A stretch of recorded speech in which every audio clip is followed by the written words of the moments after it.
Welcome. In this session, we are going to understand how we can log fields from MySQL query on Node.js application. To do that, we'll go to brackets, and here on this field, once we have created a connection to our MySQL database, we are going to execute a query, and whatever response we are going to get, we are going to log our fields property here. So here we have the fields property which we have received from the functions here. Once we are going to log the fields, we'll observe what all fields will be returned. So we'll go to our project. We're going to stop the npm project at the moment. We're going to clear the statement and we're going to use npm start again. And now once we start the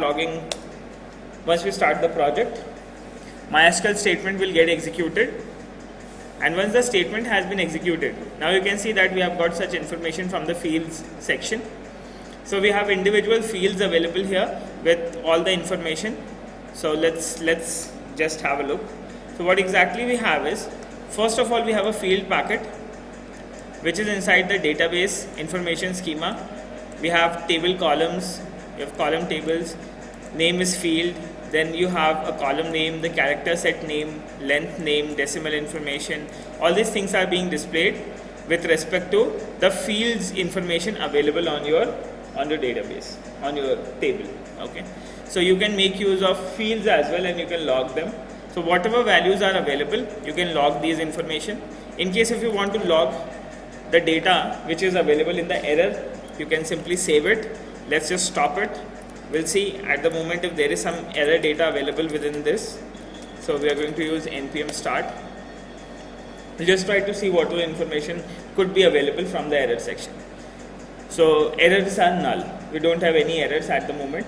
In case if we specify a wrong query, then we are going to get some errors. So let's say if I specify a wrong name here, I'm just modifying the name of the table from login to login A. I'm going to save it.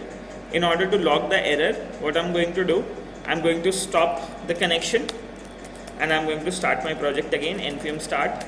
And now in this case, once a query has been executed and if we are going to get some error, so we are going to observe that error using the field.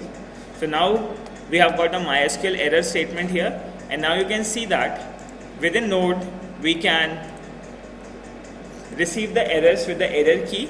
And here we are going to get a complete error such as no such table found. That is, nodedb.login A does not exist. So this is how we can log the errors as well in the MySQL statements, and we can display that using Node. So once we are done with this, now we are going to proceed to reading rows, single rows and multiple rows in the next session. Thank you for watching.